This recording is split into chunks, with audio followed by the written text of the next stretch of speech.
Welcome to the Northwest Bruins Football Show. I'm Josh Robinson, the head football coach.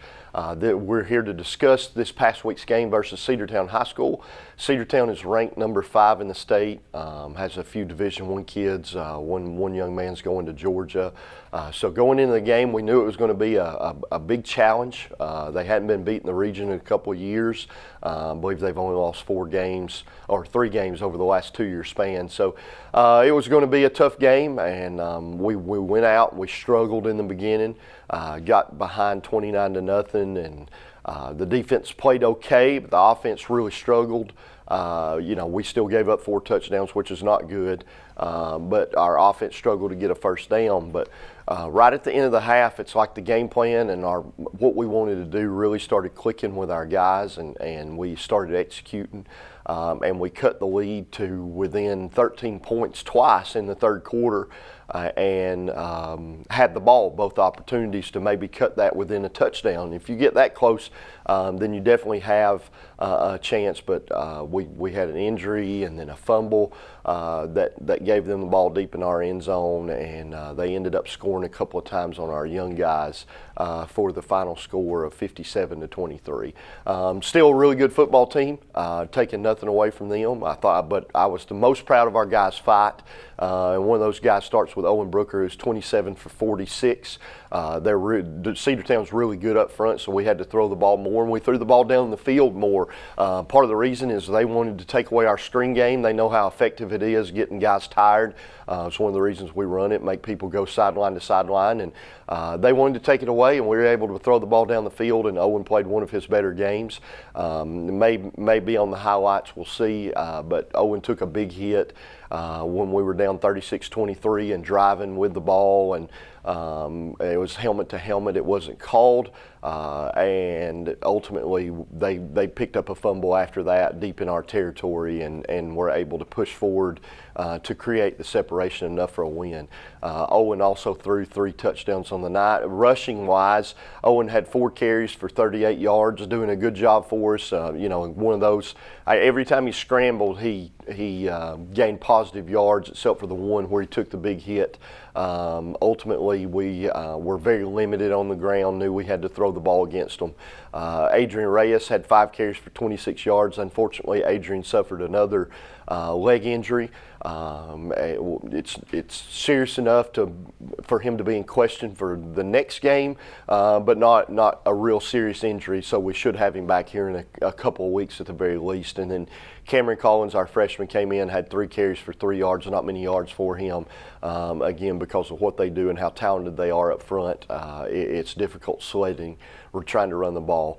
We're going to talk about our receivers, but first I have to mention the O-line. I thought from the last 2 minutes of the second quarter through the majority of the fourth quarter before we subbed our guys out, I thought our offensive line did a wonderful job. Owen and our receivers started really picking Cedartown apart, and they started bringing people from everywhere, and our O-line was almost impeccable in their protection of our quarterback. And I have to mention those guys, they often get overlooked unless they do something wrong, and then everybody will yell from the stands or whatever, you got to block somebody, those kind of things. But our guys really performed well and showed the potential that we have against a really talented football team. Receiving wise, Ray Morrison had 8 catches for 121 yards, and in typical Ray fashion, he contributes to the game in a very positive manner, and he did that garnering a lot of attention. They double-teamed him several times to try and take things away and prevent him from catching the ball, and because of that, it created a little frustration for him because Ray wants the ball, and we're glad of that. But at the same time, he's got to control his emotions and everything.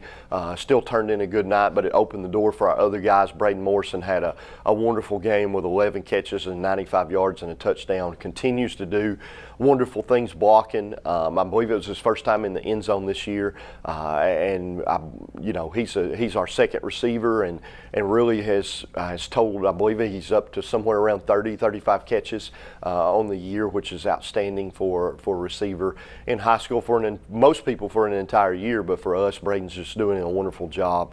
We definitely appreciate his effort. Hudson Gray didn't turn in a big night number-wise, but he's growing up. He's just a sophomore. We're putting a lot on him. He's playing offense, full-time starting. He's punting. He's playing defense as well, returning kicks. So there are things that he had to go through a maturation process, and he's to the point now where he had 5 catches, 25 yards, and a touchdown. But it's not just that. His blocking was better. Still not really where we want it to be or where he wants it to be.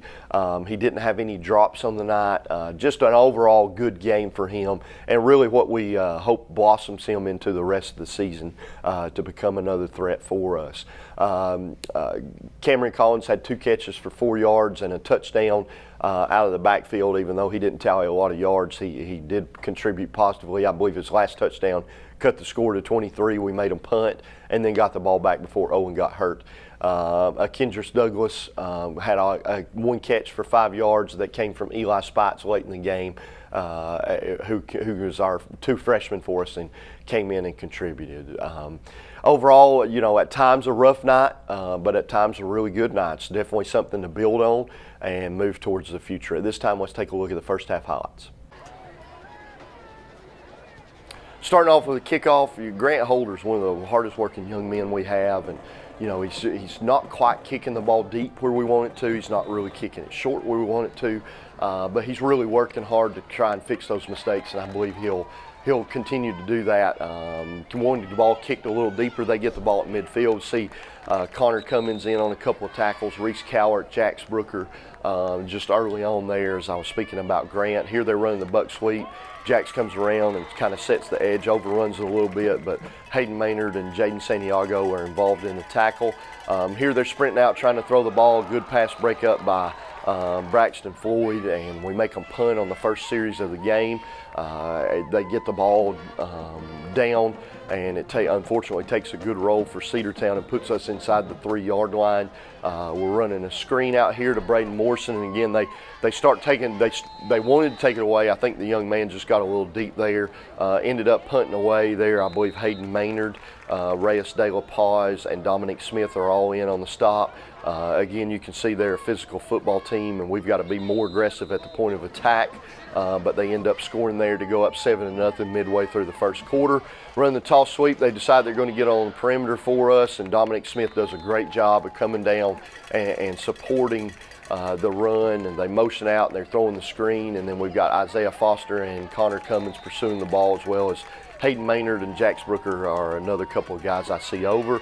Here Jack scrapes and has a great chance to make a tackle. Unfortunately, he breaks tackle, but Connor Cummins does a wonderful job of pulling a really large young man back towards him and comes back. Connor's making another tackle again. It's probably the best game that Connor's ever played on varsity. He started, I believe, 3 games last year and missed the first couple this year. Came back and is performing really well for us. And Cedartown goes up 15-0.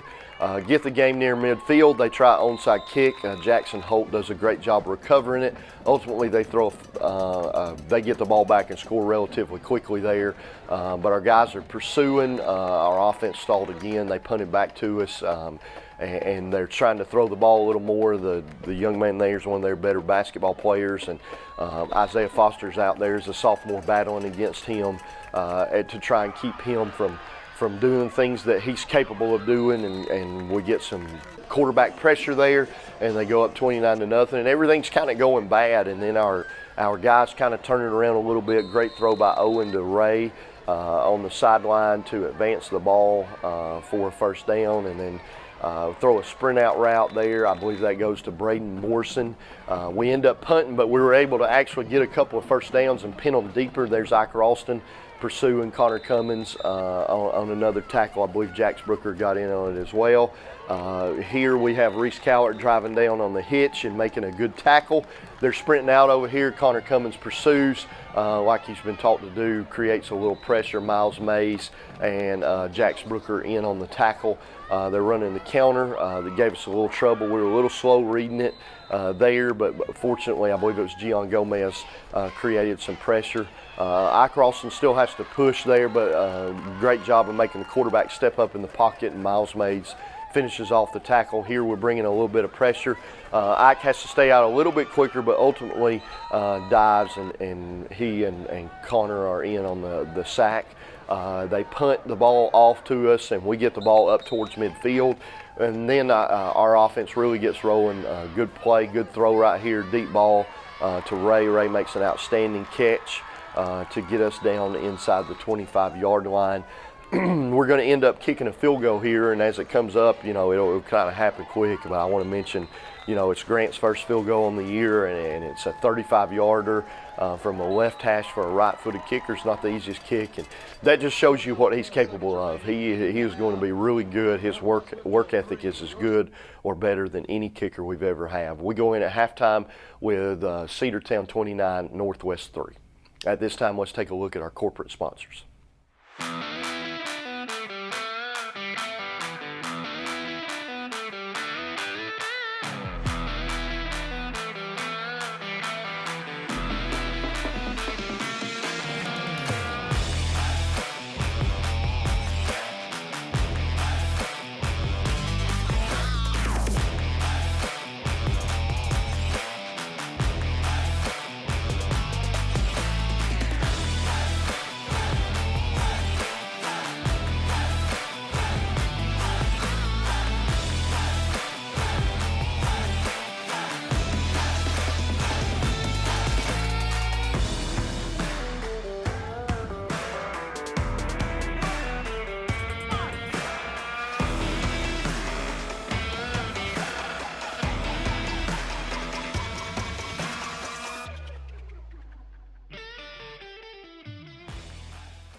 Welcome back to the Northwest Bruins Show. Let's talk a little bit about our defense.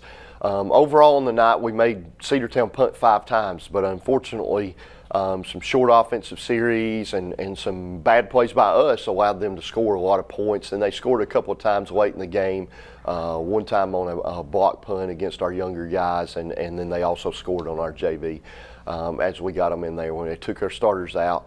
But we did some good things. It's kind of the same story as the offense. Like when we played really well, we were right where we need to be. We made good tackles against really good people, and they didn't break many tackles when we were flocking to the ball. And then there are times where we really struggled to fit where we needed to, especially on perimeter runs. And that's something I'm sure that Heritage and Ridgeland and Southeast and Pickens will try to take advantage of going forward. But our guys will work hard, and our coaching staff will work hard to try and fix those mistakes.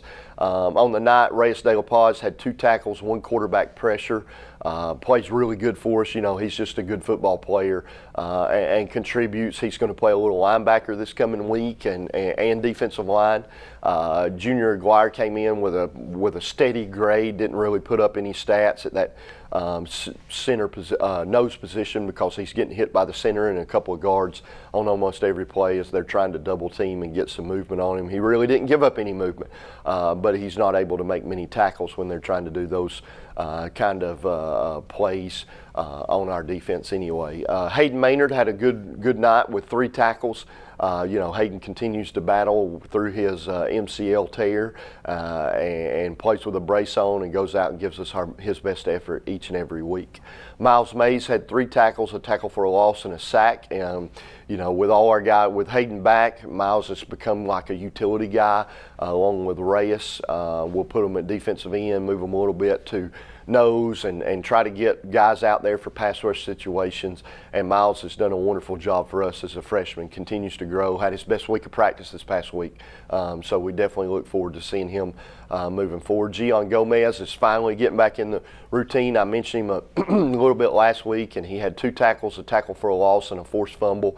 He's had setback after setback with injuries, unfortunately a death in the family, those kind of things that have removed him from practice at times. But as he gets back in the flow, he'll contribute more and more. At linebacker, Connor Cummins had 16 tackles, 2 tackles for a loss and 2 sacks. Probably his best game. Played really physical. You had to take on number 2 several times. Number 2 for them is a fullback that weighs about 260 pounds. So played a phenomenal game for us. Jax Brooker ended up with 7 tackles on the night. Not Jax's best game. He flowed really well. they were just out of reach, just enough for him to miss a few tackles more than what we're used to. But he's a worker, he's a warrior. He'll definitely fix his mistakes and move forward and have a good game. Jaden Santiago, again, Cedartown does a great job of getting people on our linebackers. He also had 7 tackles, fought through some blocks, and did a good job and provided good senior leadership for us. Then Ike Ralston played a really good game, had a couple of mistakes, but ended up with 7 tackles and 2 tackles for a loss and a quarterback pressure for us on the night as he continues to get back in the flow. And I believe only his second game of the year starting for our defense due to an early season injury. Isaiah Foster had 7 tackles. At times Isaiah shows the growth that we want and what he's capable of, but he's still not reached the apex of his talents that he has to offer on the football field. He'll continue to do the things that he needs to improve and get pushed by Coach Redmond and Coach Flowers to perform even better moving forward. Braxton Floyd had 1 pass breakup on the night. Our secondary wasn't involved in many tackles, especially Braxton. We asked him to do a few things that would cover and prevent them from throwing the ball down the field, which they like to do at times, and he did a good job for us. I thought it was going to be a pick. It kind of bumbled around and got hit by a wide receiver at the same time. Dominique Smith had 6 tackles on the evening. Dominique had to move from corner to safety, returning starter at corner, but as we've progressed and Caden Ramsey had surgery and is possibly out for the year, we had to shift Dominique back there, and with practice he did a much better job. We're really proud of Dominique. He's pushing through. His grandfather unfortunately passing away, and he's showing up and working every day and coming to practice while dealing with that grief as well. So we wish him all the love and support that we can. Reese Cowart came on with 2.5 tackles on the night. Reese is a consistent guy that I believe gives us everything he has each and every Friday. He has to get better in his angles and his fits within our defense, but I have no doubt that he plays as hard and gives as much that he can possibly give us to our football team, try and make them successful. We all have to get better. We have to perform better this next Friday as we take on Heritage. Let's take a look at the second half highlights. Start off the second half on offense. A little play action here to Adrian, and Hudson does a great job of catching the ball. Good job blocking by Ray. He's got to continue to work down the field, but still here's Adrian with a carry, and he slides, which everybody, including us, was wondering what happened, but he unfortunately had that hamstring tweaked again, and we have to bring Cameron in, which is bad for Adrian, but we believe in what Cameron can do. There's a great throw and a great catch by Owen to Braden Morrison, and then here's another one where Owen makes a couple of throws there and a little bit off, and Braden does an outstanding job.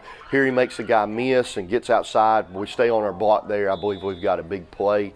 Here we're sprinting out a little bit, throwing a short ball to Hudson. Hudson gets up close to a first down, and really at this point our offense is really doing what we came in with an idea of doing, and Braden scores, I believe, his first touchdown of the year on a good catch, makes a person miss, and cuts the lead to 29-9, and then we added the extra point with Grant Holder. They get the ball back more near midfield due to a miss kick, and they end up trying to run the ball right at us here, and our guys are playing tough, not supporting as quick as we need in the secondary. We're really slow reading the counter here, but Connor Cummings does an outstanding job of coming off and making a tackle when really we don't have the support we need. There's Connor again applying the pressure, ends up with a shoestring quarterback sack. And putting them in a passing situation again. Isaiah's pressed up and has poor technique, and fortunately for us, he's able to, the receiver for Cedartown drops the pass. We come back on offense. Great throw by Owen, great catch by Braden. They end up sticking it in a very small window right there for us. Good throw up to Ray Morrison as he picks up. And our offensive line, Dawson Wheeler, Riley Bonanno, Jackson Greason, Alex Stark, and Austin Duncan do a fantastic job of protecting, and here they're scrambling and all the blitzing that's going on. Owen does a great job of extending the play, and Hudson makes a great catch and gets it up to a chance for us to have the ball within 2 touchdowns. It's 29-17 at this point. Cedartown's not given up many points at all this year, has a few shutouts, so we feel good. We're supporting here, but we got to continue to work outside with our secondary, but I believe that's Ike Ralston keeps fighting. Ultimately, they score to make it 35-17, and we throw another deep ball here to Ray, and Ray ends up catching it and getting down within the 30-yard line, and it's 36-17, and then we come back, and Owen's going the other way, scrambles, keeps his eyes upfield, is able to pick up what I believe is a first down. Can't see the chains there, but if I remember right, it's a first down for us, first and short on the goal line, and then Cameron Collins picks up basically a 12-yard pass for us to cut the lead to 36-23. We stopped them, got the ball back, and unfortunately, turned the ball over there. But Owen is scrambling, gets a big gain, and Owen had to come out of the game with a targeting call, and it kind of put us behind the 8 ball for our comeback events. And ultimately, our guys keep playing hard. We've got some JV guys in here at this point, giving us some good looks and some good effort for these guys to get some playing time. Cedartown left their starters in for just a hair. They blocked a punt against our young guys, those kind of things, and ultimately to end up with a score 57-23. At this time, let's take a look at our corporate sponsors.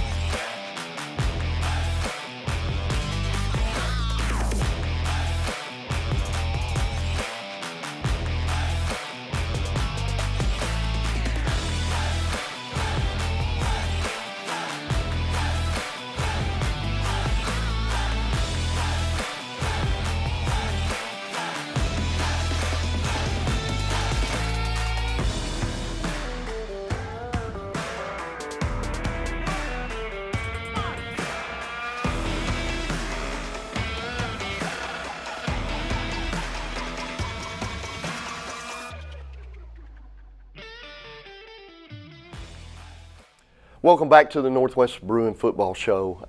Let's talk a little bit about things that are coming up.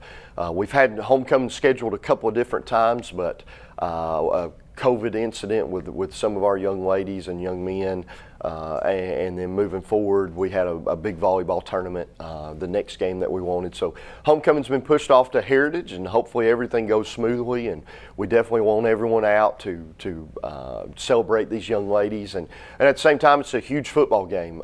Coach Slaughter and I have been at our schools for a long time. We've developed what's amounted to a really good rivalry because we are within the same region. We're right down the road from each other. And it's not just football. It kind of translates over and is involved in our basketball, softball, baseball, all those kind of things. It's become a good battle between our two schools, and I'm sure this will be no different. I think both schools have advantages and disadvantages that are ultimately going to boil down to whoever performs the best on the night. So come out and recognize our girls, especially our senior girls on the homecoming court. Speaking of seniors, our senior spotlights are coming up here as unfortunately the season winds to an end.